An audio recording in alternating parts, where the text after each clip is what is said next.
Halo teman-teman semuanya, kita akan bahas tentang penjemputan paksa di dalam hukum pidana. Apa bedanya penjemputan paksa dengan penangkapan? Akhir-akhir ini lagi viral ya kan, kasus penjemputan paksa Medina Zain dan salah satu terduga pencabulan dia anak seorang kiai di salah satu pondok pesantren, ya kan? Apa sih penjemputan paksa? Itu adalah penjemputan yang dilakukan pihak kepolisian. Dasarnya apa? Biasanya terlapor atau saksi itu ketika dipanggil pihak kepolisian melalui surat, ya ada surat pemanggilan itu, dia tidak hadir sebanyak 2 kali. Nah, ketiga kalinya pihak kepolisian atau penyidik melakukan penjemputan secara paksa. Jadi dipanggil itu dengan cara dijemput. Beda dengan penangkapan. Penangkapan itu seseorang itu sudah positif, artinya sudah memang dia terduga pelakunya, memang dia pelakunya, bisa penangkapan secara langsung dalam arti ada suatu tindak pidana yang tanpa laporan memang dilihat, diketahui, langsung ditangkap, dan ada memang suatu tindak pidana melalui laporan polisi dulu ya.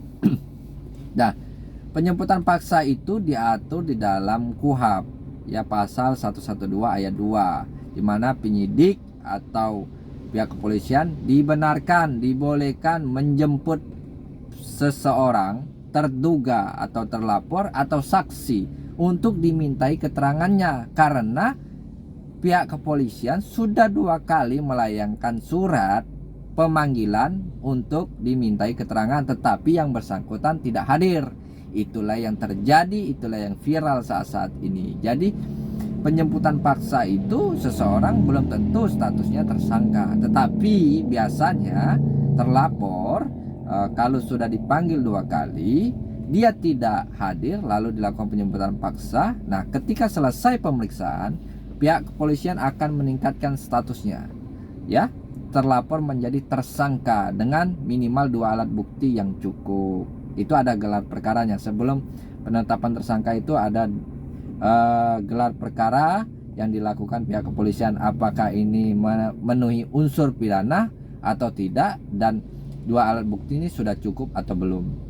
Jadi teman-teman semuanya, apabila dipanggil pihak kepolisian, kalian harus penuhi, datang.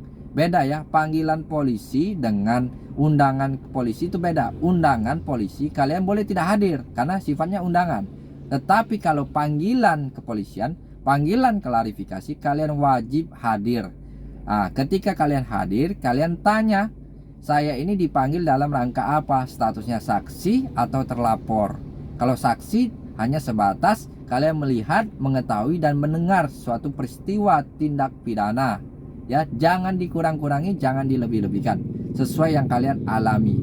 Jadi teman-teman semuanya jangan khawatir, ketika dipanggil pihak kepolisian hukumnya wajib. Kalau undangan tidak hadir tidak masalah, tidak ada konsekuensi hukumnya.